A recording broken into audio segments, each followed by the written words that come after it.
Burning from within. A 21-year-old student died on April 12, 2015, at approximately 3:25 p.m. in Shrewsbury, United Kingdom. She purchased diet pills online, seeking rapid weight loss. The pills contain 2,4-dinitrophenol, known as DNP, an industrial chemical used in the manufacture of explosives and pesticides. What she did not know was that DNP fundamentally disrupts how the human body produces energy. She swallowed the capsules in the early morning hours, 4 pills at 4 a.m., then 4 more when she woke. Within hours, her metabolism began to accelerate beyond normal limits. DNP works by uncoupling oxidative phosphorylation, the process cells use to convert food into usable energy. Instead of producing energy efficiently, her cells began generating pure heat. There was no way to reverse the process once it started.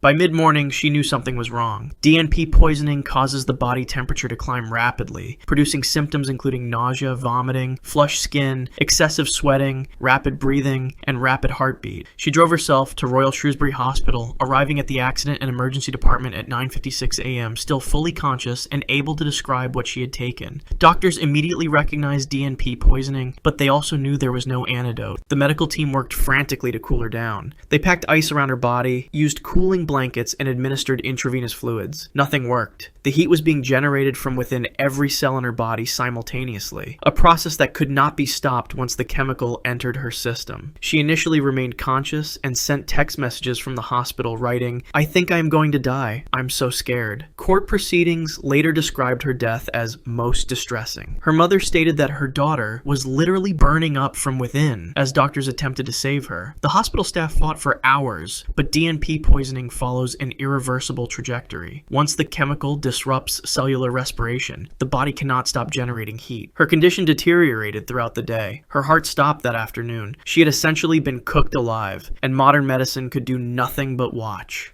Hallucinogenic gangrene horror. A 22-year-old college student died on May 13, 2011, in Oklahoma, United States. He consumed what he believed was a standard hallucinogenic research chemical at a party near Kanawha. The substance was thought to be 2-CE, a synthetic hallucinogen, but what arrived was actually bromo dragonfly, a compound so potent that a dose smaller than a grain of salt can be lethal. Because the drug was mislabeled, those at the party took doses appropriate for 2-CE, receiving, in some cases, 100 times the normal dose of bromo dragonfly. He consumed the substance on Saturday evening, May 7th. The chemical is known to cause extreme vasoconstriction, clamping down on blood vessels throughout the body with immense force. The drug's known effects can cause circulation throughout the body to deteriorate. The drug's effects can last not for hours, but for days. He was placed in critical condition and remained hospitalized for 6 days. Bromo dragonfly overdoses are known to cause lack of blood flow, which can lead to tissue suffering from oxygen starvation. At the same time, the drug is documented to produce terrifying visual distortions and paranoid delusions that can continue for extended periods. Victims of bromo dragonfly overdoses experience a nightmare that exists both in the mind and the body. The hallucinations are documented to be relentless and disturbing. Users report seeing things that are not there, hearing voices, and experiencing complete breaks from reality. In cases of severe overdose, medical intervention often cannot reverse the vasoconstriction, as the drug bonds to receptors in the vascular system. Both deaths from the May 7th incident involved violent seizures. Victims' bodies convulsed uncontrollably as their brains struggled against the chemical assault. The documented combination of severe vasoconstriction, prolonged hallucinations, and neurological damage can push the system past the point of recovery. Both victims vomited blood as their conditions deteriorated. The seizures can intensify in bromo dragonfly overdoses. When the cardiovascular system has been compromised by days of extreme vasoconstriction, it cannot sustain the additional strain. He died 6 days after the party, on Friday morning, May 13th, at Valley View Regional Hospital. The unpredictability of mislabeled synthetic research chemicals had turned a single decision into days of suffering for 8 people, with 2 deaths and 6 hospitalizations. Botched game over protocol. A 38-year-old death row inmate died on April 29, 2014 in McAlester, Oklahoma. He was scheduled for lethal injection using an experimental combination of chemicals. Oklahoma had recently switched to a new protocol after pharmaceutical companies refused to supply traditional compounds. The state planned to use midazolam as the sedative, a drug never before tested in this context. The process began at 6:23 in the evening. Prison staff inserted intravenous lines into his groin area after nearly an hour of failed attempts at his arms, neck, and feet. The first chemical, midazolam, was administered to render him unconscious before the paralytic and heart-stopping agents would follow. The protocol required him to be completely unaware before the next phases began, but the sedative did not work as intended. 10 minutes passed. A doctor checked his consciousness level and declared him unconscious. unconscious. The paralytic drug was then administered, followed by potassium chloride to stop his heart. Standard protocol stated the entire process should take 10 to 15 minutes. What happened next shocked everyone in the chamber. His eyes opened, his body began to writhe and convulse on the gurney. He attempted to speak, his mouth forming words while restrained. The paralytic should have made movement impossible if he were truly sedated. Witnesses watched in disbelief as he strained against the leather straps, clearly experiencing pain and distress. Prison officials lowered the blinds at 19 minutes, blocking witnesses' view. An inspection revealed the intravenous line had ruptured. The chemicals had been leaking into the surrounding tissue rather than entering his bloodstream. Without proper delivery, the drugs were causing localized damage while failing to achieve their intended effect. He remained partially conscious, trapped in his own failing body. The execution was halted at 33 minutes after the drugs were first administered. Officials discussed taking him to a hospital, but did not. He died 43 minutes after the procedure began. The entire ordeal had been partially witnessed by members of the media and victims' families before the blinds were lowered. The state of Oklahoma temporarily suspended lethal injection protocols following the incident. The inmate's ending remains one of the most disturbing examples of pharmaceutical failure in American criminal justice history. Aphrodisiac candy tragedy. A 27-year-old office worker died on April 27, 1954, in London, England. She was an office worker at a chemical manufacturing company. Her manager had developed an attraction to her. On Monday afternoon, April 26th, the manager arrived at the office carrying a box of homemade coconut ice candies, which he offered to her and her colleagues. She accepted one of the pale pink sweets and ate it during her break. So did her colleague. The candy tasted normal, slightly sweet with a hint of coconut. What they could not detect was the presence of cantharidin, a substance extracted from blister beetles. The manager had laced the sweets with a lethal dose of the chemical, historically known as Spanish fly and falsely believed to be an aphrodisiac. Within 15 minutes, both women began experiencing severe abdominal pain. The cantharidin was already attacking the lining of their digestive systems and urinary tracts. The chemical causes blistering wherever it touches living tissue. Internally, their organs were being burned and shredded as if exposed to acid. She collapsed first. Severe pain radiated through her torso. The blistering extended into her kidneys and bladder, causing massive internal bleeding. She took a taxi home, vomiting repeatedly, before her doctor arranged for her admission to hospital. Doctors could do nothing to stop the damage already underway. Cantharidin poisoning has no antidote. The chemical had already bonded to cellular structures throughout their urinary and digestive systems. Their kidneys began to fail as blood filled their bladders. She died in the hospital on Tuesday, April 27th. Her colleague also died that same day. Both women succumbed approximately 24 hours after consuming the poisoned candy. The manager was arrested immediately. He confessed to poisoning the candies, believing the chemical would make her attracted to him. He was convicted of manslaughter and sentenced to 5 years in prison. Vending machine murders.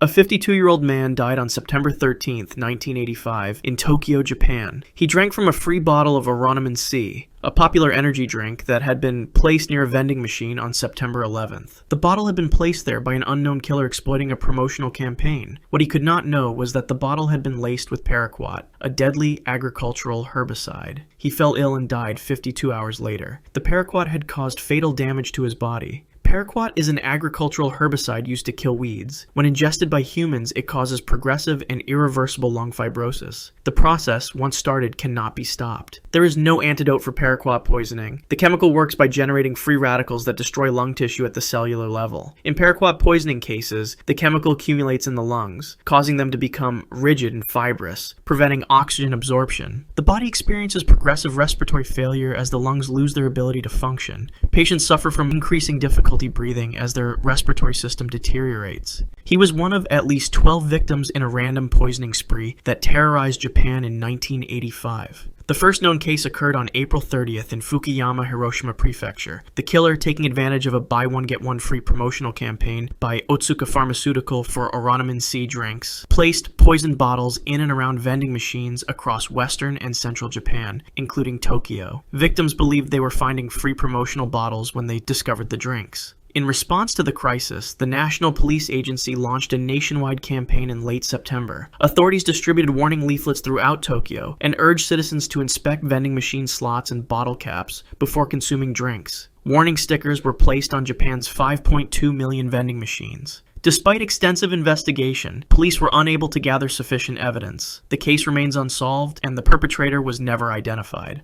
Strychnine tonic poisoning.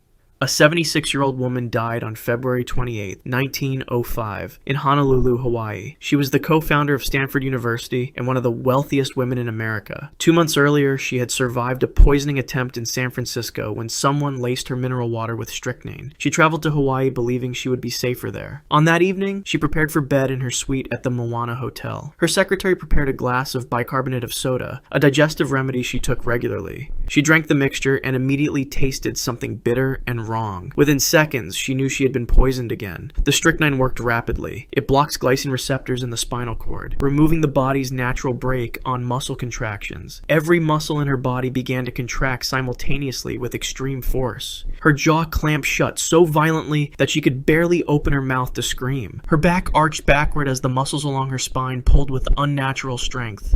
She remained fully conscious. Strychnine does not affect awareness or consciousness. She experienced every moment of what was happening to her body. Her limbs went rigid, her fingers and thumbs clenched into tight fists, and her face contorted into a grimace known medically as rhesus sardonicus. The muscle contractions were so powerful that her bones were at risk of fracturing from the internal pressure. Her maid heard the commotion and rushed into the room. She tried to speak but could barely move her jaw. The words came out broken and desperate. She was begging for help while her body twisted against itself. The contractions came in waves, each one more intense than the last. Between spasms, she gasped for air, but the next wave would lock her chest muscles and prevent breathing. The convulsions continued for approximately 15 minutes. As a doctor tried to help her, she exclaimed through clenched muscles, "My jaws are stiff. This is a horrible death to die." She was then seized by a final tetanic spasm. Her heart, also a muscle, was forced to work against the constant state of contraction. Eventually, it could no longer sustain the strain. At 11:30 that night, the 76-year-old woman died in agony. Her body frozen in a position of extreme muscular rigidity. The murder was never officially solved. Hallucinogenic bread hysteria. An unidentified man died on August 24, 1951, in Pont-Saint-Esprit, France. He was a resident of the small town in southern France where, over several days, hundreds of people began experiencing violent hallucinations and physical agony. The source was bread from the local bakery, contaminated with ergot fungus. This parasitic fungus grows on rye and contains alkaloids that are chemical precursors to rainbow candy. Residents who consumed the contaminated bread from the local bakery began showing symptoms on August 16th. Within hours, many began feeling a burning sensation in their limbs, as if their arms and legs were on fire from the inside. The ergo-alkaloids cause severe vasoconstriction, cutting off blood flow to the extremities. At the same time, the hallucinogenic compounds crossed into their brains, distorting their perception of reality. By nightfall, the entire town had descended into chaos. People ran through the streets screaming that they were being consumed by flames. Others claimed to see demons and monsters emerging from the walls of their homes. For those hospitalized, hallucinations intensified over the following days. Many believed their bodies were transforming, that they were no longer human. The local hospital was overwhelmed. Doctors struggled to restrain patients who thrashed violently, convinced they were under attack by invisible forces. Some had to be tied to beds to prevent them from hurting themselves or others. Dozens were brought in, but many patients' delusions reached a point beyond medical control. On the night of August 24th, during what doctors called the apocalyptic night, the man jumped from a second-story window shouting, "I am a plane." He fell to the ground and died from his injuries. The night claimed like multiple victims while inside the hospital. Dozens of others continued to suffer from the same contaminated bread. The town's mass poisoning lasted for days, with several more fatalities. It remains one of the most disturbing examples of ergot poisoning in modern history. Synthetic hallucinogen shock. A boy died on December 14, 2013, in Frisco, Texas. His parents had left town on business, leaving him in the care of his older brothers. That evening, their friend brought over what they claimed was rainbow candy, a well-known hallucinogen with a relatively safe profile. What he actually provided was 25I-NBO-Me, a synthetic compound that mimics rainbow candy's effects, but is far more toxic. The boy placed a small square of blotting paper on his tongue. The dose appeared tiny, barely larger than a fingernail. He expected a mild visual experience similar to what he had heard about from peers. The chemical absorbed through the mucous membranes in his mouth and entered his bloodstream within minutes. 25I-NBO-Me works differently from rainbow candy. It binds to serotonin receptors with extreme potency, but it also causes dangerous cardiovascular effects that rainbow candy does not. Research on 25I-NBO-Me intoxication has documented rapid increases in heart rate and blood pressure. The drug's unpredictable toxicity meant that even a standard dose could trigger a fatal response. The bad reaction was immediate. He and his brothers, along with their friend, who had also taken the drug, became violently ill. He began convulsing. His older brother called the police. All four were rushed to the emergency room. He died an hour later at the hospital as a reaction to the substance, according to the Collin County Medical Examiner's Office. Medical case reports of 25 NBOME fatalities have documented seizures, cardiovascular collapse, organ failure, kidney damage, and dangerously elevated body temperatures as causes of death from this compound. His eldest brother spent several days in the hospital, unable to speak coherently for nearly 2 days, but he survived. His older brother and their friend also required hospitalization, but recovered. The boy died from a single dose small enough to fit on a piece of paper. The three brothers had paid $80 for 8 squares, never knowing the lethal unpredictability of what they believed was rainbow candy. If you want to see more videos like this, click the video on screen now and make sure to subscribe.